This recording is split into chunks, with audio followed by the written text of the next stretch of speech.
Our speaker this evening is General Sir Alistair Irwin, who on his last appointment in the British Army, was the Adjutant General. A distinguished member of the Black Watch. His talk this evening concerns the activities of the Black Watch in Korea. And with that introduction, sir, I'm going to put your slides up and then I'm going to leave the stage.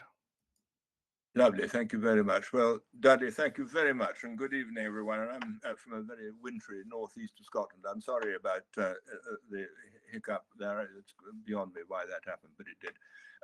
Now, I first gave this talk as part of a series of lectures that covers all sorts of military-related subjects organized by the Friends of the Black Watch Museum in Perth. And this particular talk was the third in a series of three to mark the 70th anniversary of the end of the Korean War. When I gave it, I thought it was a one-off, but when I saw the Society for Army Historical Research's call for contributions to its own wonderful lecture series, I rather tenuously put my hand up. The result is this session tonight. I should explain that this is not trying to be a history of the Korean War.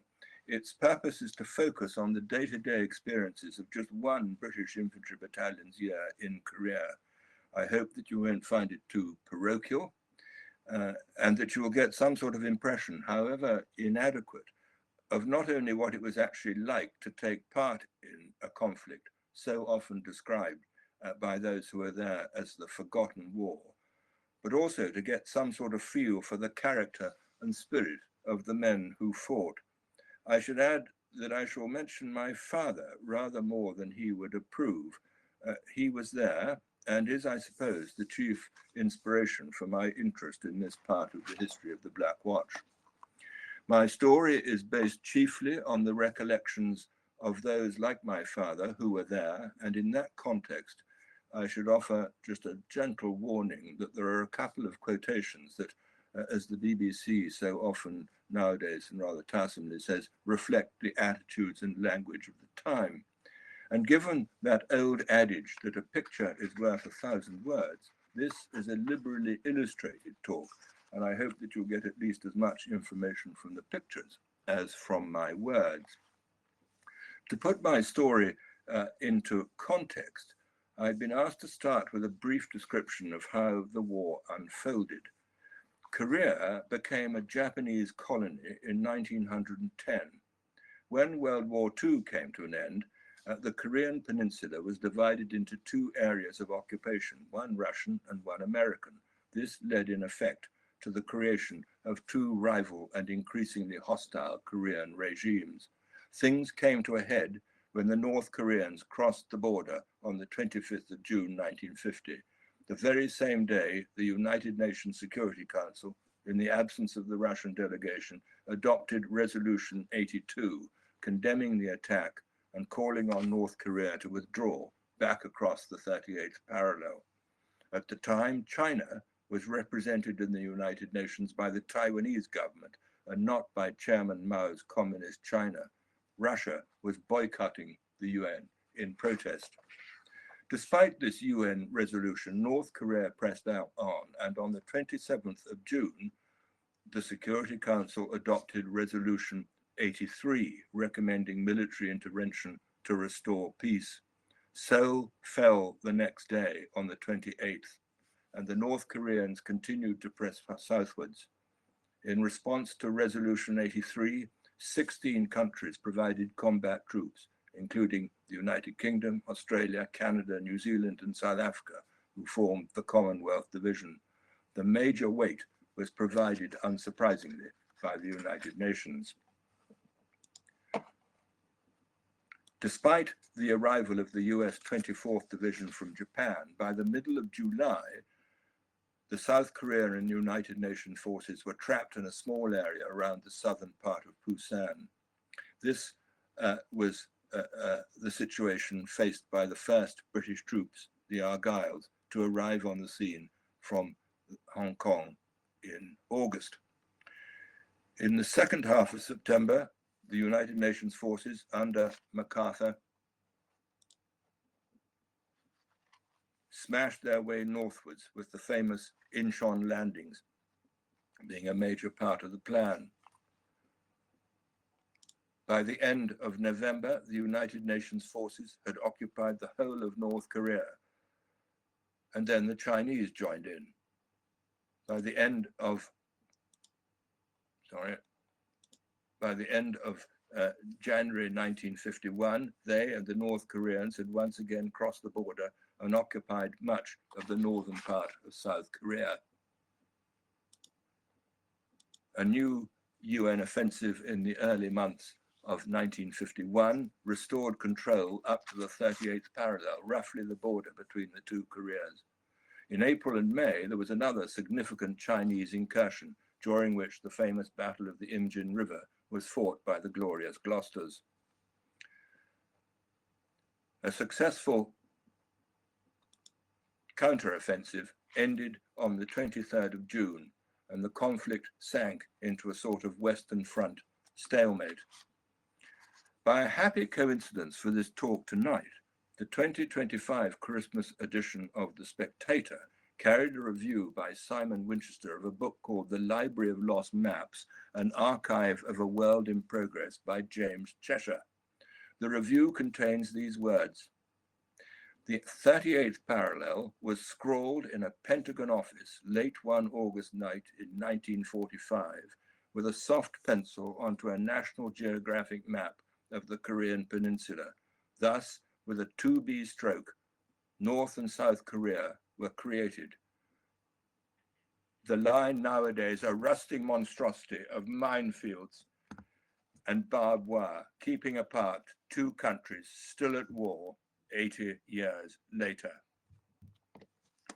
So much for the big picture. The Black Watch part in the war had begun quite early on with the individual postings of officers and men to other battalions heading for Korea. This slide shows that the regiment lost 5 killed in action in 1950 and 1951, but there was good news too. Famously, Private Bill Speakman won his Victoria Cross with the King's Own Scottish Borderers, and Sergeant James Hayes won the military medal with the Argylls. Both men had volunteered for service in Korea with that regiment and had transferred to the KOSB when they relieved the Argylls. But the regiment's main Korean story began in Spade Barracks, Buxtehude, a dreary town about 30 miles southwest of Hamburg, a station to which the 1st Battalion had moved from West Berlin a few weeks earlier. Here, in November 1951, they were told by the GOC's 7th Armoured Division that they were to relieve the Argylls in the Far East sometime in the middle of 1952. He didn't say precisely where, but everyone assumed that he meant Hong Kong, for that is where the Argylls were still based. This news was greeted with loud cheering amongst the men. The prospect of moving from dreary post-war northern Germany to exotic Hong Kong was obviously a very good one. Early in 1952, the battalion moved from Buxtehude to the Royal Naval Air Station in Crail on the east coast of Scotland, having heard the news that they were heading not for the bright lights of Hong Kong, but for the fighting in Korea. It was in Crail that they began their preparations for war. As the battalion began 3 weeks embarkation leave, news came that their commanding officer was seriously unwell and would have to give up command. Lieutenant Colonel Pat Campbell Preston was very popular, and the news was not well received. And what a blow for a professional soldier to have to give up the chance to lead his men into battle because of a medical problem. The poor man was devastated. At very short notice, Major David Rose, DSO, was appointed to take his place. Embarkation leave over, the battalion absorbed into its ranks drafts from the Seaforth Highlanders, the Cameron Highlanders, and the Highland Light Infantry. Company-level training took place at Barry-Budden on the east coast, north of Dundee.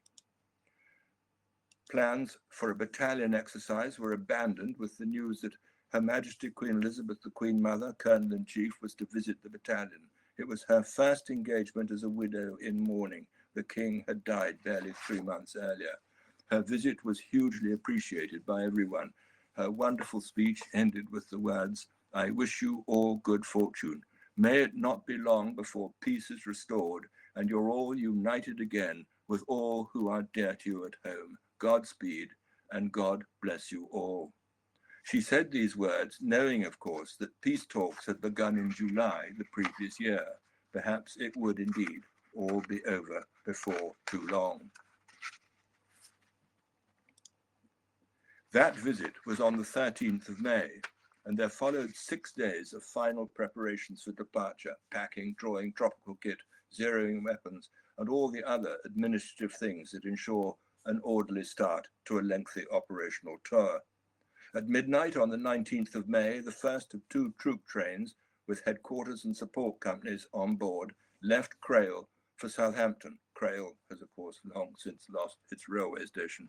The rest of the battalion left an hour later on a second train, arriving at 4:15 that afternoon after a 15-hour journey.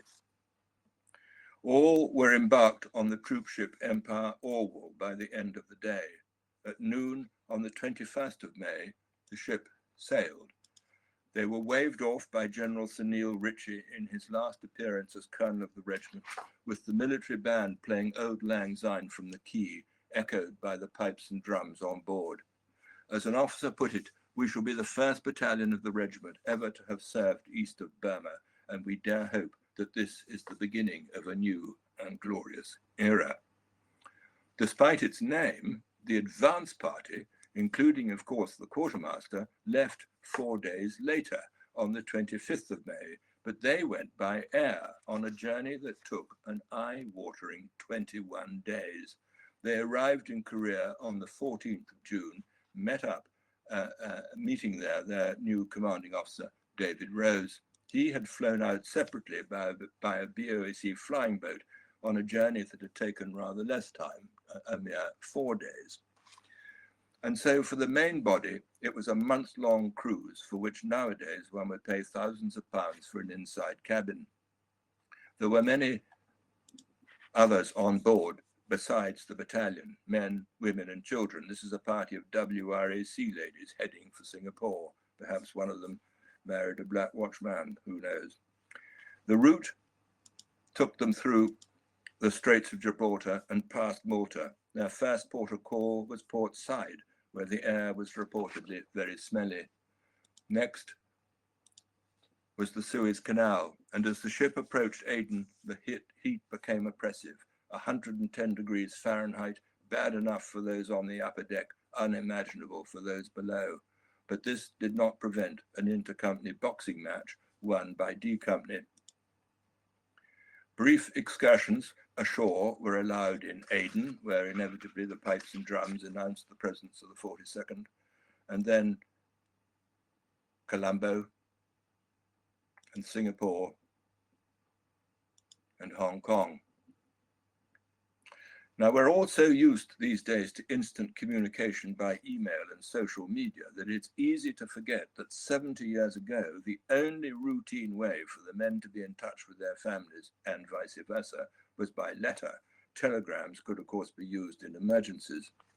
At each port of call, mail was sent off home, and if addressed like this, letters from home could be received on board, but obviously it did rather depend on getting the timing right.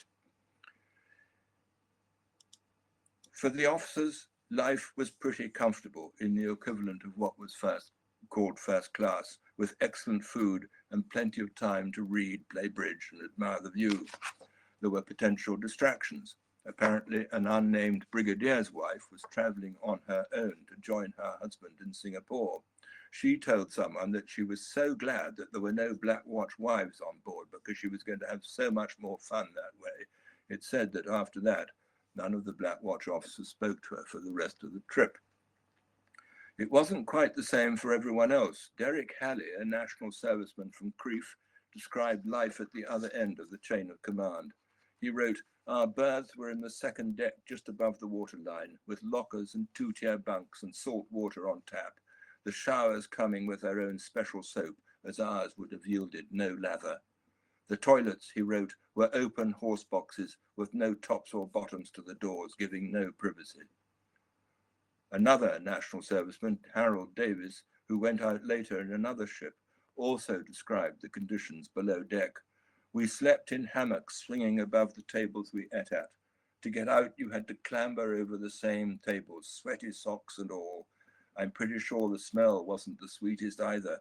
I think industrial would be the kindest way of putting it, he said. For everyone, there was a daily routine, PT at 6:15, and then various kinds of training for 3 hours in the morning and 2 in the afternoon, including shooting practice at balloons floating off the stern of the ship. The officers practiced their Highland dancing every morning at 6:45. And of course, there was always entertainment to be had from film shows and inevitably the pipes and drums. If the contents of my father's letters home are any guide at all, the voyage to Korea was more of a holiday than a journey to war. For the officers, the last night at sea was marked by a special dinner laid on for them by the ship's captain. Here is the menu. Why the various dishes had particular officers' names attached to them is a question that no one knows the answer to, but it was perhaps an indication of the mutually good impression between crew and regiment. For my father, it was an energetic night, for it began with cocktails with the ship's captain, then the dinner, then a sergeant's mess social, and then back to the captain's cabin for more than one dram. Quite a preparation for arrival in a theatre of war. The Empire Orwell docked in Busan, now Busan, on the 20th of June, 31 days after the battalion had left Creole, but no one disembarked until the following day. They were greeted as they did so, as described at the time in terms now regarded as unacceptable, by a Negro band of the US Army's 2nd Logistical Command playing the St. Louis Blues March. Not for the only time during the year was this evidence of a misunderstanding in the United States Army about the significance of the name Black Watch. The battalion marched to the railway station, where they had to wait for some time. They had to take their turn behind a Thai regiment for a train to take them on an uncomfortable overnight journey northwards. Their destination was Tok Chon, 30 miles north of Seoul and about 300 miles from where they started. The train had wooden seats and practically no windows that shut, so that the men were covered in large quantities of soot and dust, which came in every time they passed through a tunnel. The men quickly learned how to use, as one man reported, the train's oriental toilet facilities simply by opening the door as the train trundled along. On arrival in Tok Chon, the battalion transferred into trucks and was taken to the tented Britannia camp, of which this sign is the only photograph I can find of the place. The other picture on the screen is of an American camp, not dissimilar, I imagine, to the British one. My father described it as a very pleasant spot in a grove of lovely, sweet-smelling trees below a high hill. It has comfortable tents and a good mess. Here they were met by the commanding officer and the quartermaster and greeted by the pipes and drums of the King's Own Scottish Borderers. And they were joined by National Service reinforcements from the Norfolks, the Leicesters, and the Royal Welsh. Nor should we forget, though they don't get much of a look in this story tonight, the men of other cap badges who, in their different ways, made the battalion what it was. They're listed at the top of the slide. Now, perhaps it doesn't need me to emphasize this point, but it is striking how, despite national service and despite the existence at the time of 2 regular Black Watch battalions in the army, it was necessary to reinforce the 1st Battalion with 100 or so men from these 3 English and Welsh infantry regiments, as well as from the 3 Highland regiments that had joined back in Scotland, to bring it up to battle strength. And this was the case for all the infantry battalions during the course of the war. Well, now, it might be useful at this stage to set out the timeline for what went on for the next 13 months. Not unnaturally, when we think about war zones, we think perhaps of famous battles and life in the front line. Perhaps we imagine that the whole time that the troops were there was spent to one degree or another in contact with the enemy. But in fact, as this chart shows, the Black Watch spent significantly far more time out of the line than in it, which is why there's perhaps rather less fighting in this talk than you may have been expecting. On the 27th of June, the battalion moved up to a staging area for 10 days of intensive training and getting a feel for the profoundly unfamiliar Korean terrain. According to Brian Mann, a 19-year-old National Service officer, first impressions of Korea were of the inevitable strong smells of the Far East, hills and more hills, and also wild tiger lilies and irises growing outside my tent.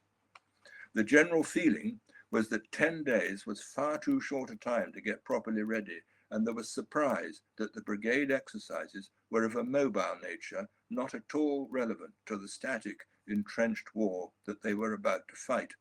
There were also many lectures from those who'd been in theatre for a while. But there was time for other things as well as exercises and briefings. The officers threw more than one cocktail party. A small parade ground was constructed on which the pipes and drums beat retreat for a large group of Allied officers. And morale was high, but a shadow was cast over the battalion by its first fatality in Korea. Private Kirk drowned while swimming in the River Imjin. On the 8th of July, the battalion relieved the 1st Battalion, the Royal Australian Regiment, just to the east of the Imjin River on Hill 355, known also as Little Gibraltar.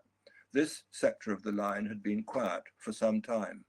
This photograph shows my father with the outgoing Aussie company commander. Note that they're both smoking. This slide shows the daily routine in the line, patrolling, digging trenches, wiring, and of course eating. You can see that it makes no mention of sleeping. You slept when you could, and you had a brew when you could, or wrote letters home, or even sunbathed when you could. After a very quiet start, the rest of the time in the line was marked by noisy artillery passing overhead in both directions and periodic direct contact with the enemy. After a month, the battalion handed the position over to the Van Doos of the Canadian Army and moved to a reserve area at Yongdong near the Samichon River, having suffered its first casualties.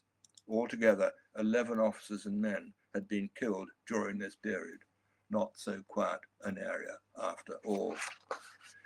It was during this initial experience of the front line that the battalion had its first encounter with the enemy's propaganda and psychological warfare efforts. These were in the form of all sorts of leaflets and of noisy broadcasts over loudspeakers, saying such things as, "So you're still there, boys. I know you're lonely and blue. I'm sorry for you, Sandy. Do you really think she's sleeping alone tonight?" And in case you can't make it out, the image on the bottom right of the slide has these words: "Christmas, home, happiness. Those who love you want you back home, safe and sound. Find a way out. It's no disgrace to quit fighting in this unjust war." All pretty unsettling stuff until you got used to it. And so the men of the battalion, after this baptism of fire, settled into the routine of periods of action in the line and longer periods either in reserve or out of the line altogether. What was daily life like for the men that were there, the men like these in the pictures? Knowing a bit about that helps us to put into perspective all the tales of gallantry and fortitude. As here at home, the weather was a matter of constant interest. There were wonderful warm and bright days, but these are mentioned much less than the debilitating heat of summer and the deeply numbing cold of the winter. And there were frequent, violent and spectacular rainstorms. This newspaper cutting shows the mortar platoon being drenched. When these rainstorms happened, bunkers and trenches fell in. Vehicles, such as these not far behind the lines, had to be unbogged. Everyone was soaked to the skin and covered in mud, which after a day or two in the heat turned back to dust, and everyone would be streaming with sweat again. Various items of winter clothing were issued in due course, such things as parkas with fur-lined hoods to which men's moustaches regularly froze. even with the help of stoves in dugouts or tents. Freezing noses, toes, and fingers were the order of the day. As Corporal Hurst put it, petrol froze and beer froze. When you came off after stand 2, the front of your balaclava was one sheet of solid ice. For a shave, you got a mug of snow and put it on your stove and melted it, and then had a wash as well. Another constant was rodents. Letters and reports are full of the ever-present menaces emboldened by the shelter offered by tents and bunkers and by the sources of food, whether unprotected bars of soap or leftover rations or the other more disagreeable aspects of men roughing it in horrible conditions. The slide shows a successful First World War rat catcher, reminding us that rats were just one of the many similarities between that war and this one less than 40 years later. Just one story of these ghastly creatures will suffice. After they'd gone back into the line at the end of August, Company Sergeant Major George Patterson of A Company, my father's company, was seen to leap from his trench, brandishing a large rat skewered by his bayonet. And the following night he was outraged when a cat the size of a dog, carrying in its mouth a rat the size of a cat, burst into his dugout and had a bloody fight on his camp bed. I can't resist showing you this cartoon from The Spectator, published during the 100th anniversary of the Great War. Remove a few grates and it could be a rat speaking about Korea. Other natural horrors were the deadly pit vipers, multiple frogs, flies, flying ants, nocturnal wasps, and mosquitoes. You would have thought that the Chinese would have been more than enough to have to deal with without all that lot as well. Aside from sleep, which was plentiful when out of the line, rather less so at the front, the most important element in a soldier's day was, as always, the food. The usual fare in the front line was based on American C7 ration packs, supplemented by tea and bread from field bakeries. The C7 was a cardboard box containing enough rations for one man for one day.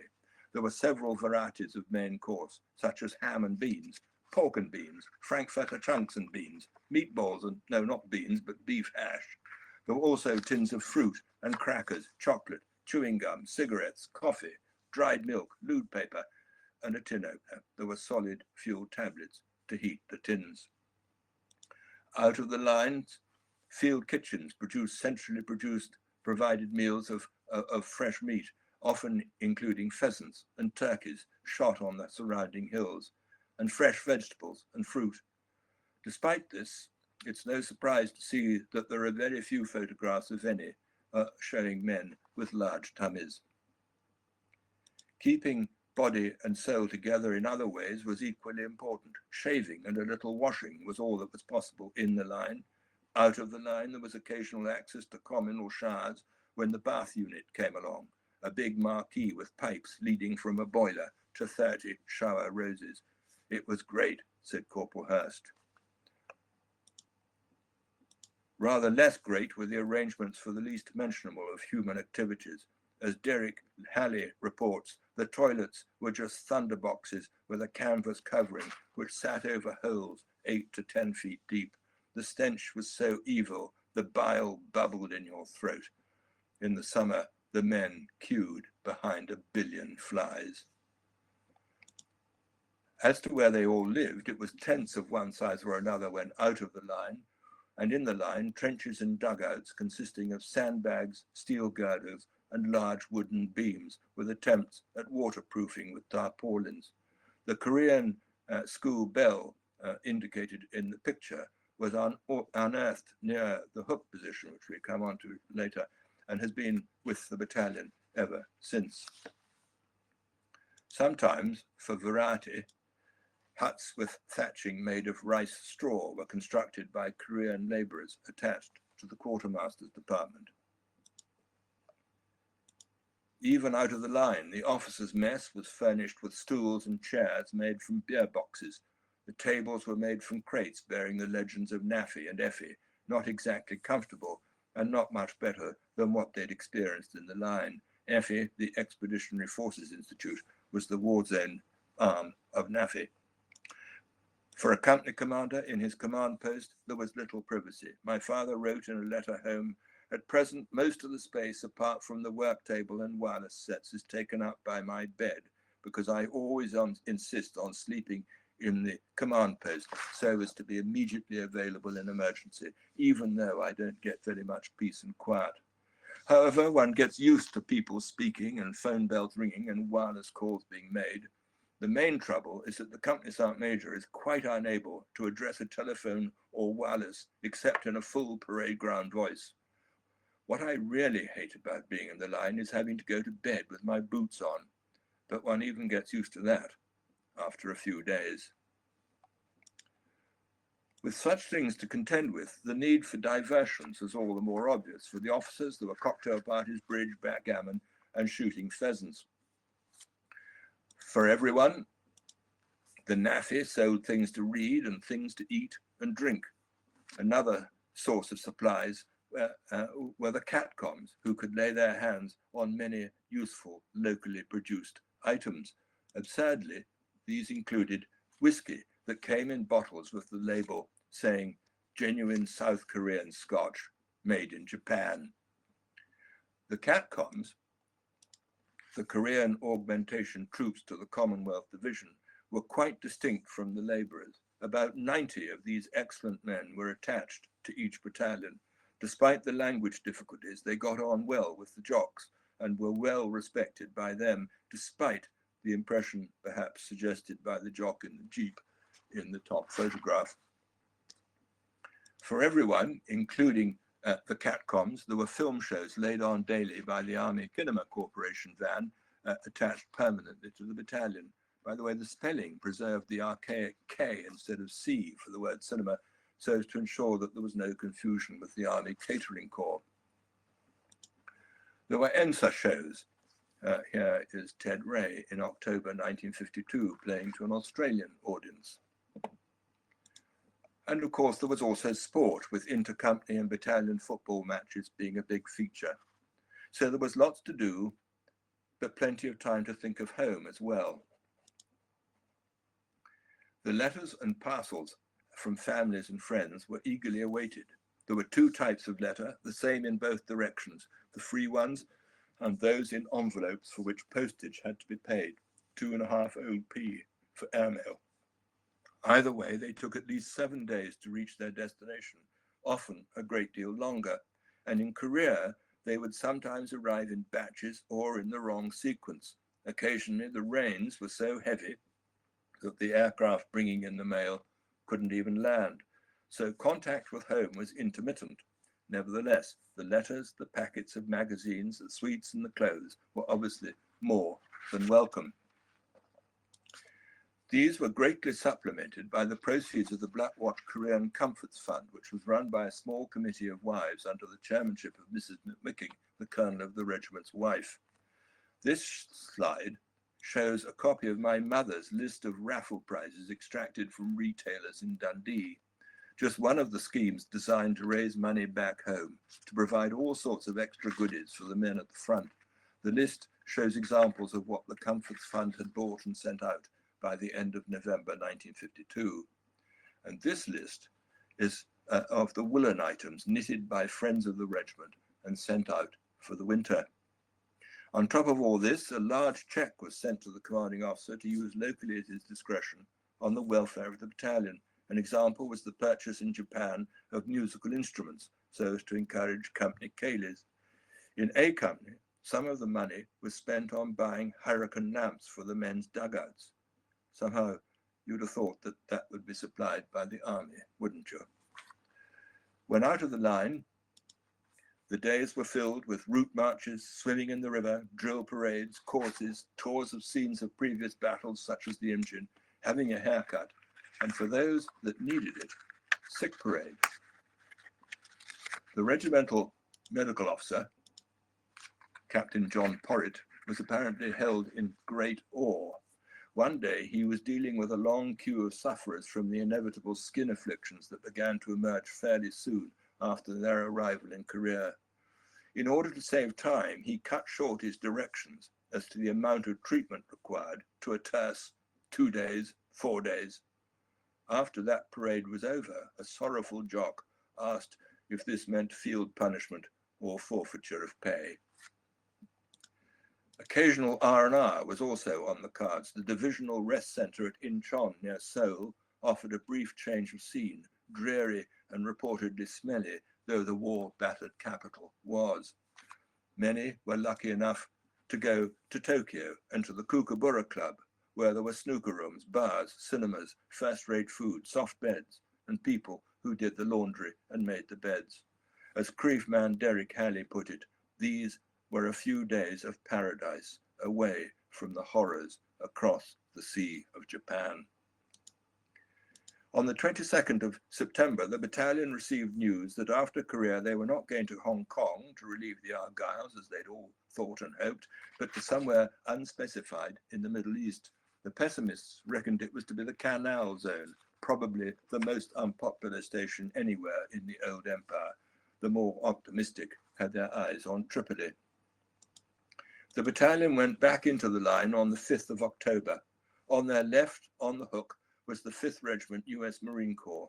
Between the 24th and the 28th of October, there was a major action on the hook between the Chinese and these Marines, with heavy losses on both sides. This was the first Battle of the Hook. Knowing that the battalion would be taking over the sector, the commanding officer, David Rose, watched at close hand as the battle unfolded. He described it as an awesome sight, with a constant cloud of cordite and the occasional flash of napalm, airstrikes, and the salvos of 8-inch guns.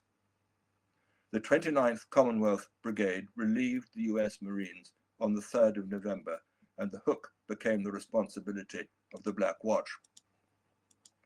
This photograph shows David Rose with Lieutenant Colonel Delaney, the US Marine commander. "I give you 24 hours, said Delaney.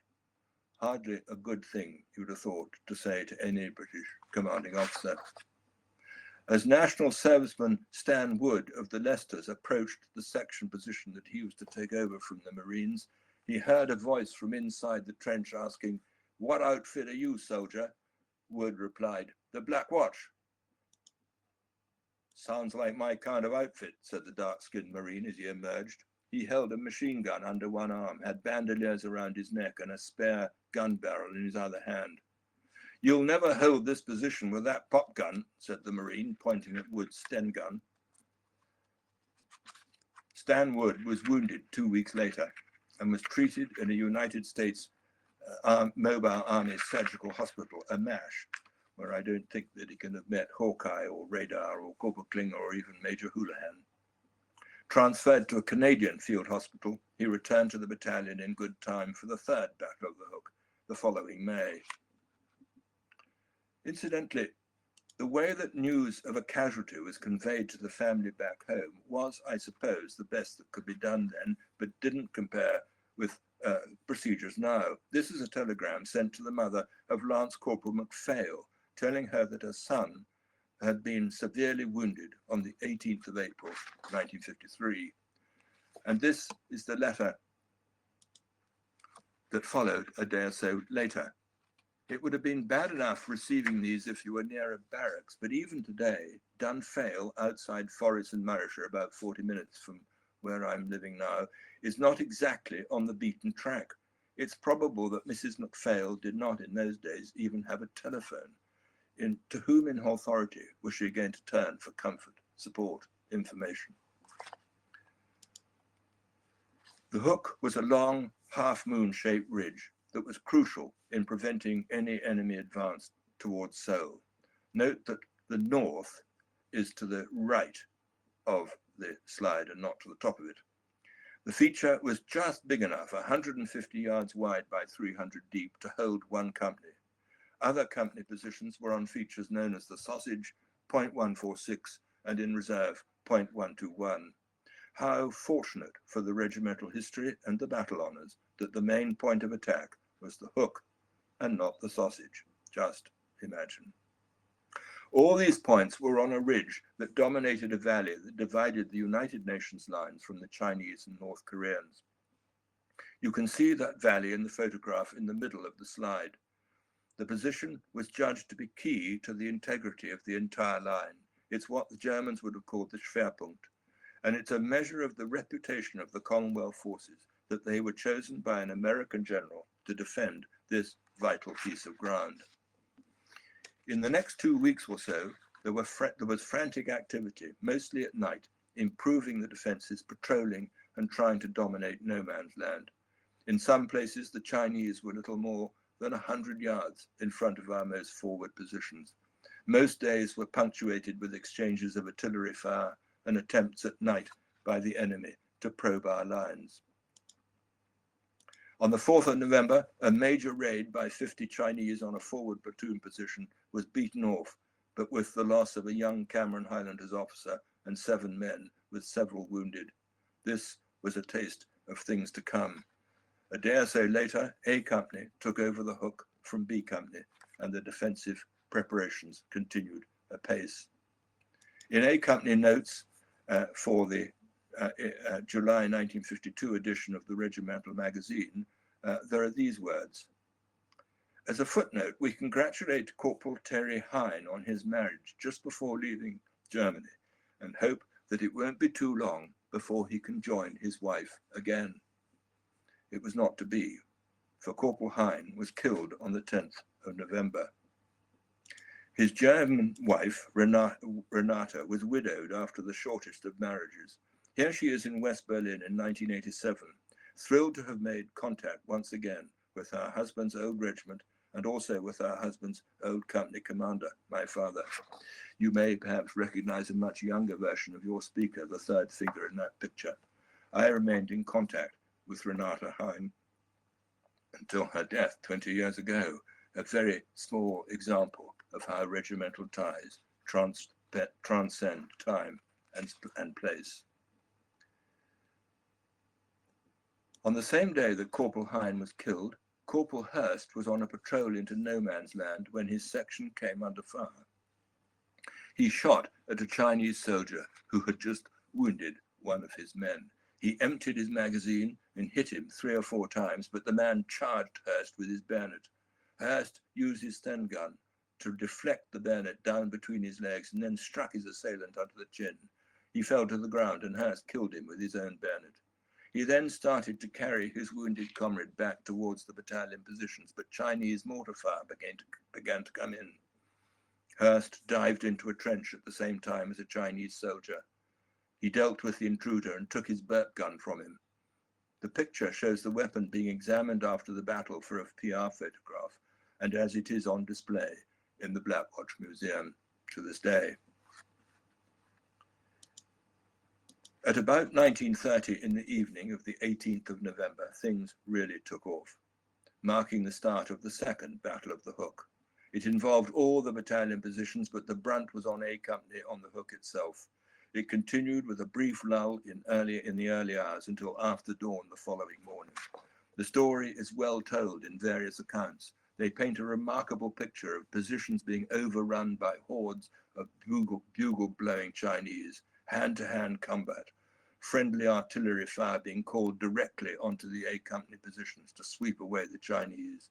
It was very personal stuff.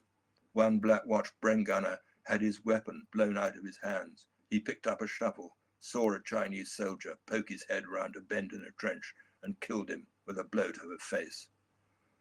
The air was filled with the whiz of artillery shells, the thump of explosions, the crack of passing bullets, the cries of bellowed orders and of wounded pain. The noise must have been terrific. Company Sergeant Major Patterson told me that during the battle, a shell, he didn't know whether it was a friend or foe, came halfway through the roof of the company command post, but happily didn't explode, at which point the company commander, my father, suggested that they put on their steel helmets. Excellent training, excellent communications, excellent leadership at all levels, and the guts of the men, not quite all of them, 1 or 2 actually tried to run away, meant that A Company stood firm until the brilliantly timed reinforcements sent forward by the commanding officer cleared the final elements of the Chinese back to where they'd come from. They left behind them 80 dead bodies. It was all over by 6:30 in the morning of Thursday, the 19th of November, and these pictures show what the position looked like in the cool light of day. Once things had calmed down, A Company came off the hook, and here's the roll call being taken. And what do you see in the men's faces? Exhaustion, relief, and the confidence of men who knew that they had done well. Altogether, 17 men had been killed. It's very surprising that it wasn't more, but at least part of the reason for that was the strength of the physical defenses that they'd all worked so hard on. And then the newspapers back home began a snowstorm of admiring reports. The Black Watch and the Hook were big news. Incidentally, there were strong opinions about some of the reporters. One was very tall and thin and was judged to be a scandalmonger and guaranteed to distort any story that he was given. And we thought perhaps that this was a modern phenomenon. The battalion was relieved in the line on the 22nd of November. Between then and the 10th of April, they spent 33 days in quiet parts of the line and 110 days resting and training some distance to the south. There was a parade just before Christmas to award the medal ribbon to the recipients of the Distinguished Service Order, the 2 military crosses, the Distinguished Conduct Medal, the 3 military medals, and the 5 mentions in dispatches awarded following the battle. And luckily for them, the battalion was out of the line for the festive season, celebrated in the traditional fashion, even for, or perhaps especially for, the wounded in hospital. Here is the Christmas Day menu enjoyed by Stan Wood while he was in number 228 MASH. Let's hope it tasted as good as the bill of fare suggests. As to Hogmanay, Dudley is about to put up a film clip which shows the commanding officer with Charlie Company on New Year's Day.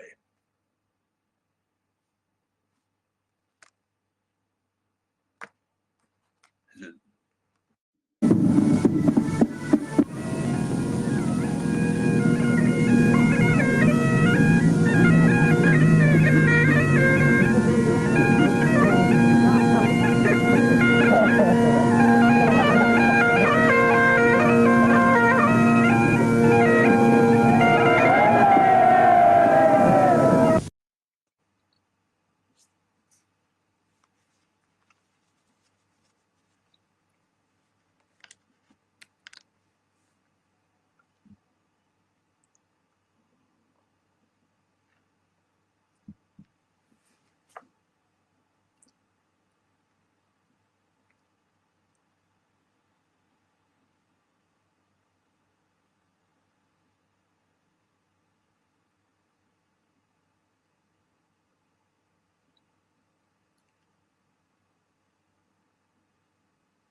Men of Charlie Company. I haven't got much voice after that parade the other day. Not used to shouting out here. But I come round to your dinners today to wish you a very happy new year. And I give you the toast of our Colonel-in-Chief, the Queen Mother, and a happy new year to everyone.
Well, morale was obviously high. At different times, the commanding officer and the company commanders visited their wounded men in the base hospital in Kure in Japan. And then on the 29th of March, my father and a small party of 2 officers and a dozen other ranks left for home to take part in the coronation procession in London. It must have been a great thing to do, but at this distance, I find it a little surprising that regiments on active service were required to send men home, even for something as historic and important as this, particularly as the new company commander, Tony Lithgow, didn't arrive from Scotland until a month after my father had gone. In the interval, A Company was commanded by a lieutenant. The battalion returned to the Hook on the 10th of April and found that once again the defences had to be put back into good order. This famous painting by Terence Cuneo shows the sapper commander, Captain George Cooper, and Black Watch Lieutenant Alec Rattray with the defensive engineering work underway. As a young captain, I was privileged to represent my father at a big dinner at the Royal Engineers Base at Chatham when the picture was unveiled. The event was hosted by the then Engineer-in-Chief, the same George Cooper. For the unveiling, I was standing beside the tank commander, Lieutenant Colonel, he wasn't a Lieutenant Colonel then, Lieutenant Michael Anstice, when the painting was revealed. And he said, "My goodness, that is exactly how it was." Small listening patrols were a regular feature. Derek Halley again. Every 15 minutes, we would sit and listen for the slightest enemy movement, especially any hint of digging by the Chinese beginning to undermine our positions. Cold and scared, we kept going, doing as we were told, working as we were trained, watching our backs as keenly as our fronts for fear of being cut off from the trenches. The only warmth on those patrols came from drinking hot chocolates, which we sipped as noiselessly as possible while we scanned the awful silence. On the 8th of May, the 12th anniversary of VE Day, the night was lit up by Chinese phosphorus shells, marking the start of another night-long attack on the Hook, the 3rd Battle of the Hook. It wasn't quite as severe as the 2nd battle in November, but not far off it. Once again, the fighting was confused and at very close quarters. And once again, it was A Company, under its new company commander, that took the blow. This slide shows what it was like the morning after. No doubt those jocks, well-earned beer in hand, were contemplating what had happened. One of those fighting there said, or reported, wrote, "It was a blur, bugles blaring, rifles and Brens and Stens and burp guns blasting, shells screaming, mortars thundering, Chinese screeching. The trip flares soared over it all to display the awesome density of the Chinese hordes, which multiplied as they died. Our own umbilical cord of communication had been cut, and the ammunition was running perilously low. The Browning machine gun was so hot, it was reddening, and the trenches were collapsing under the weight of numberless shells as more and more of us resorted to bayonets, knives, shovels, fists, fingernails." There were, of course, casualties. Alex Rattray, whose military cross had been announced only a month earlier, was killed by the blast of a shell in his platoon command post, along with his platoon sergeant and radio operator. Altogether, 2 officers and 3 other ranks were killed that night, along with 9 men wounded. It's surprising, again, that it wasn't more. On the 25th of May, news was received that after Korea, it wasn't going to be the Canal Zone, as feared by many, but Kenya and the Mau. So, with the thought of seeing elephants and zebras for the first time, it would have been with a lighter heart that preparations were made for celebrating the Queen's coronation on the 6th of June. There was a parade on a flat bit of ground, not much, but the thought was there, said one observer. A gun salute was fired by Commonwealth artillery units. The regimental magazine reports that the battalion had a grandstand view of an impressive red, white, and blue smokescreen fired by the gunners.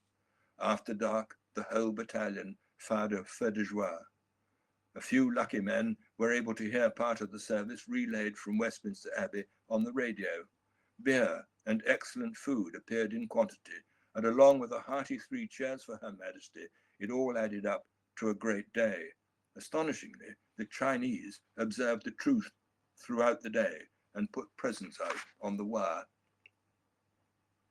Just over a month later, on the 13th of July, the battalion embarked on the Empire Fawi for a 3-week journey to Kenya, arriving there on the 1st of August, just 3 days after the Korean armistice was finally signed.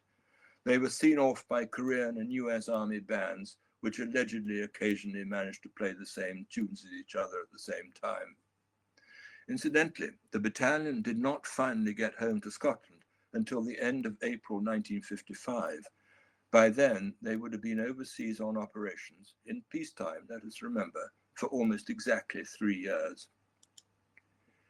Before embarking, the battalion held a memorial church parade at the United Nations Cemetery in Busan, an occasion that allowed the living to pay their respects to their fallen comrades before they left. All the Black Watch dead lie there, permanently honoured and commemorated.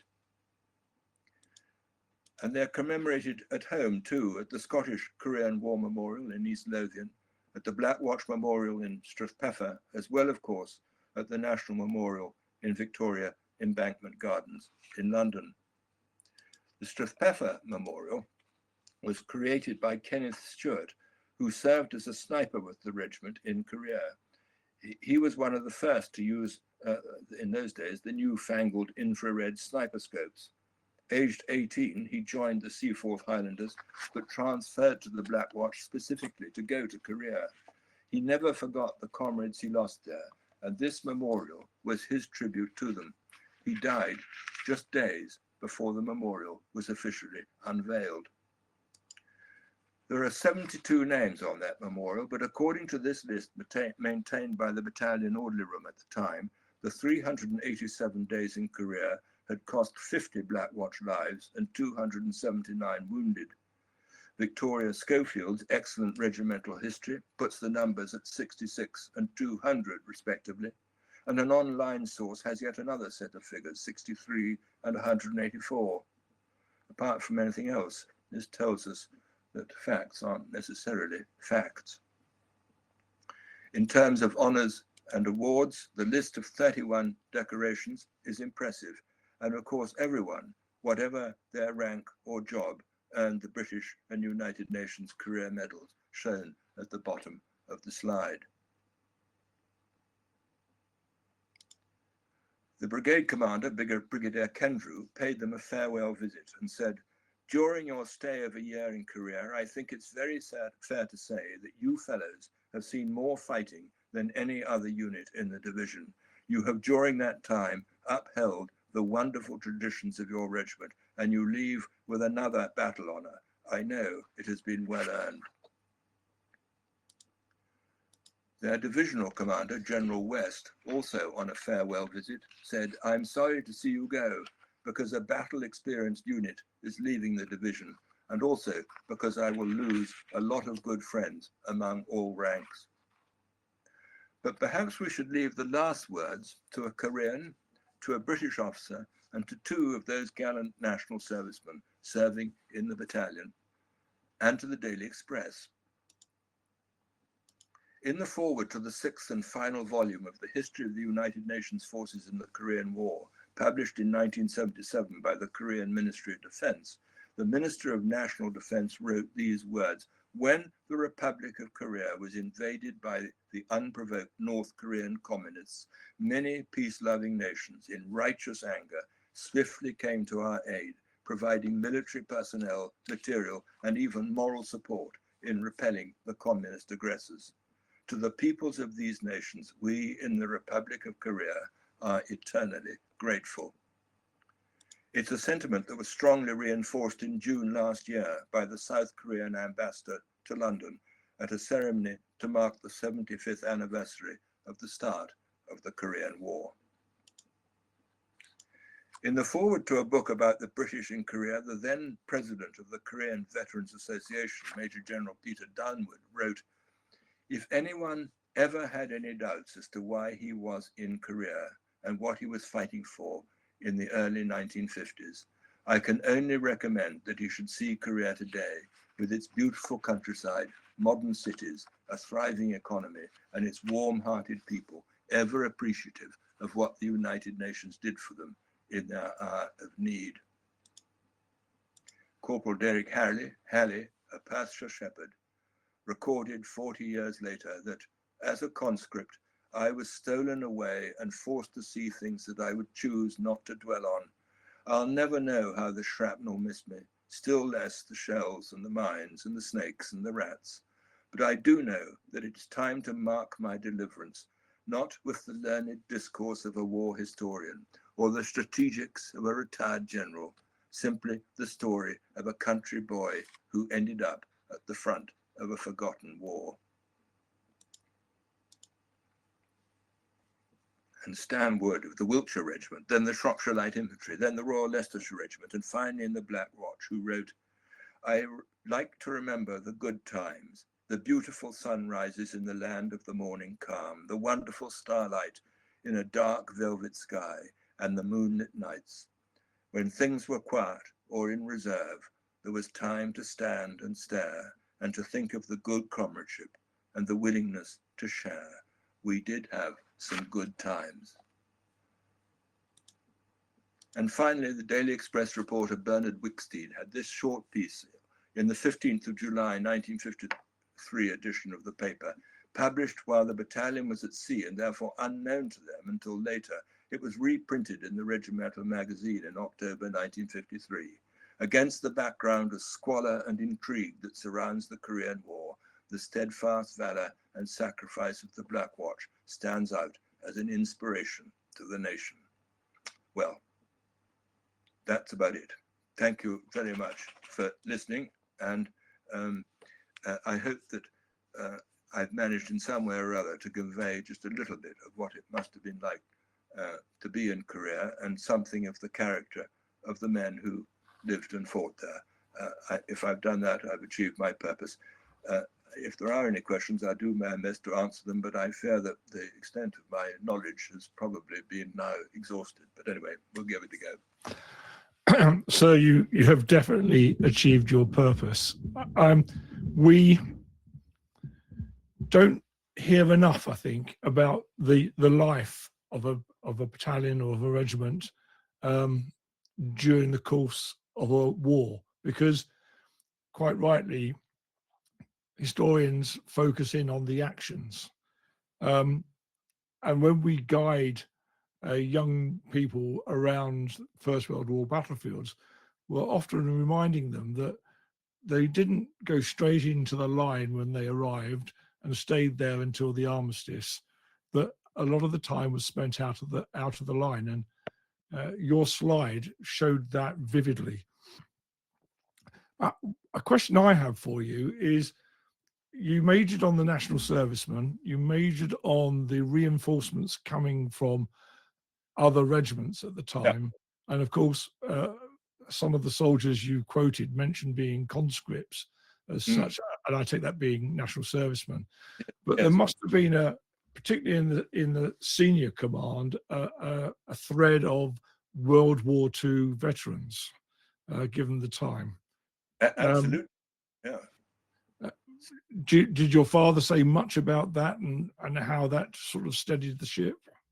Well, my father, along with I think a lot of other people's fathers, never ever spoke about his Second World War experience or about his Korean War experience. It just wasn't a subject that was available to talk about. And so all that I know about it is what he occasionally wrote down or what other people told me.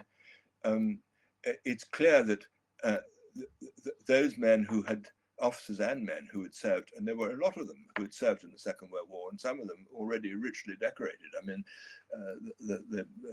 David Rose had won his DSO as a company commander in Burma, for example. My father won his military cross in 1940 in France, and so on and so on. There were a lot of people with a lot of battle experience already, and that was clearly a very important ingredient in this business here.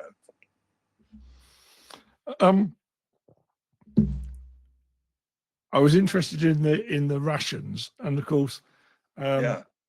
and exchanges of kit. I'm certain, because that's what soldiers do.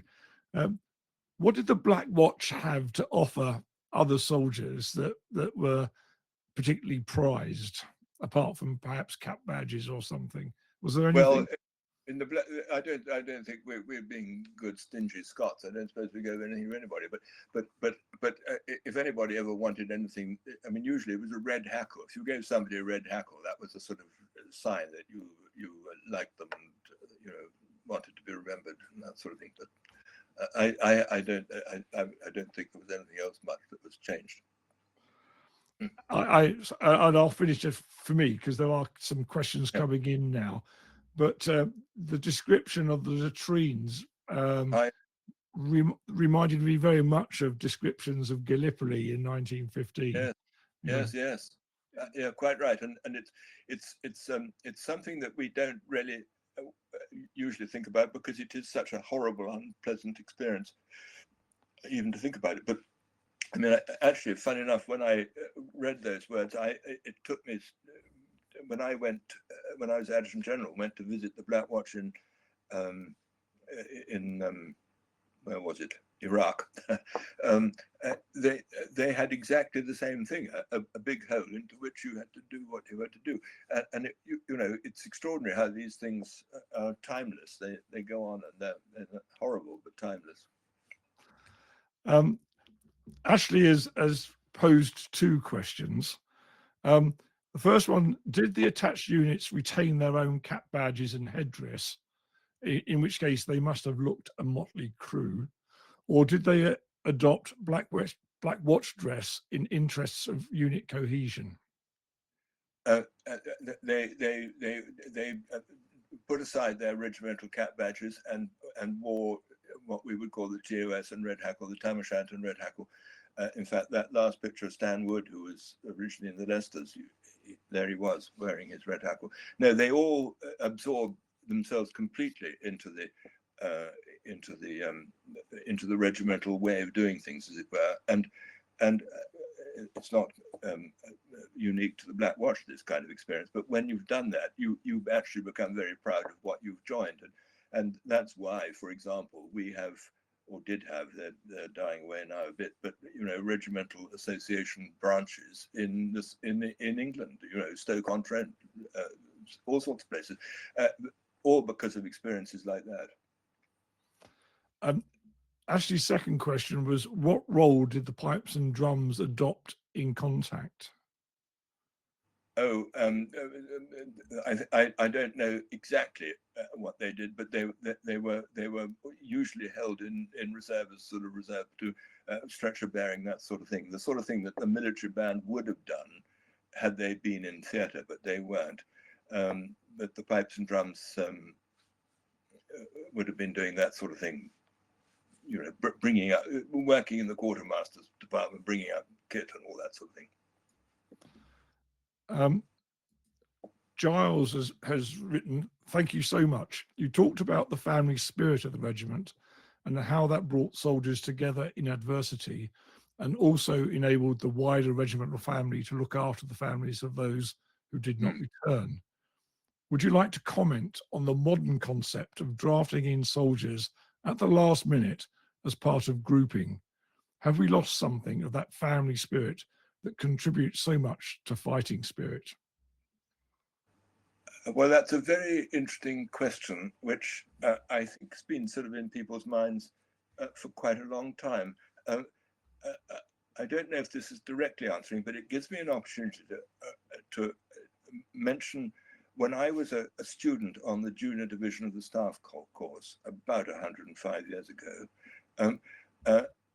These sort of things were sort of rambling around in the background, and one of the people who came to talk was the very excellent General Sir Anthony Farrar Hockley, of course, a great historian of the Korean War, who was the adjutant of the Gloucesters at the Imjin River and would spend a couple of years as a prisoner, having been captured there and so on. I mean, an excellent fellow and a wonderful, great writer, great historian, and also a very good public speaker. He came and addressed what was actually at the time rather a mutinous group of captains right across the British Army mutinous because we weren't being paid well and nobody was, all that thing. And he came to give a sort of boosting kind of talk, and he did it very well. I asked him a question, and I can't remember what inspired it, but I asked him a question. Could he explain how it was that the Gloucesters did so wonderfully well and courageously at the Battle of the Injun River, despite the fact that it comprised of people from all sorts of different regiments who had all been drafted in from all over the place? And I confess at the time when I asked the question, I hadn't realized that the same condition had applied to the Black Watch. I just, there we are. And he said, well, of course, affiliation to a regiment is a very important thing, but what really matters when you're going into the face of the enemy and in the face of the enemy is good training, good leadership, and just instilling people a really good spirit. And I think that is actually the essence of it, that you can overcome the business of coming into a strange environment if the environment you're coming into wants to greet you, wants to accept you, and if your NCOs and your officers are showing proper interest and leadership in you, and then anything goes. And it obviously helps to have pride in the regiment, but you quickly there's a wonderful, I'm sorry, I'm now banging on, a wonderful story from the Second World War, when, of course, this sort of business of reinforcement troops going to whichever unit needed them most, regardless of cap badge. Two soldiers from, I think 20 or 30 soldiers from Staffordshire or somewhere were drafted into a Black Watch battalion in Normandy. And they hadn't been with them for very long when there was an argument between the two. And one of them said, I've been a Black Watch jock longer than thou hast. And they'd only been with them for about 3 weeks, And so I think it's a question of how you're treated. Yeah, absolutely. Along those lines, Robin has asked, did any of the troops drafted in choose to remain with the Black Watch afterwards? I don't know the answer to that question, and I suspect that they probably weren't given the chance. Actually, I don't know about that, because Private Bill Speakman, for example, who was a Black Watch man and went to Korea with the King's Own Scottish Borderers and won his Victoria Cross, he stayed with the King's Own Scottish Borderers. So I don't know. I honestly don't know the answer. I guess there was a bit of both, depended on, vacancies and all that thing. And you've already said that you may not know the answer to this question, but Helen has asked, were the 2nd Battalion of the PPCLI, the Princess Patricia's Canadian Light Infantry, still in Korea when the Black Watch were there? That I don't know. I'd have to look that up. But as I say, they were certainly there with the famous Van Doos, the French-Canadian 22nd Regiment, and I think they had a very good relationship with them. I don't know them. I don't know whether the PPCLI were there or not at the time. You might know the answer to this, being Colonel of the regiment at one stage. Did any associations come out from the Korean War with regiments at the time that you maintained, or as has happened in previous conflicts? Sorry, I'm not quite sure I understand. Well, in previous conflicts, when battalions and regiments of various nations serve alongside each other. Right. Oh, yes. Yeah. Yes, I see what you mean. Yes. No, nothing specific. I mean, for example, that the battalion, the Royal Australian Regiment. I've got a great friend who was in the Australian Army and who lives in Australia. And we speak a lot from time to time. And in fact, we went to staff college together in Pakistan. And he knows all about the Australian contribution to the Korean War, but he has no knowledge at all in their folklore of links or anything of that kind. And I don't think there were any great links made that were then followed through over the years. So we've come to the end of the questions. You were, I think, concerned whether this might be of interest to a wider audience than just the regimental family. Can I assure you, from the comments that I've got in the chat box, that you hit the mark. I found it particularly fascinating, particularly because of the echoes with the army that I left and the army that's still there when it comes to shortage of manpower, Yes. cross posting, make and mend. Things never change, but the spirit of the British soldier, I think, endures. And you have demonstrated, as I would expect from you, sir, as being an adjutant general as well, majoring on the leadership and the comradeship of the battalion in Korea. So on behalf of the Society of Army Historical Research, can I please thank you for your talk this evening? It's been fascinating. And personally, it's been great re-establishing contact with you, sir. Well, ditto. Well, thank you very much indeed. Good night all, and we'll see you in February. Good night.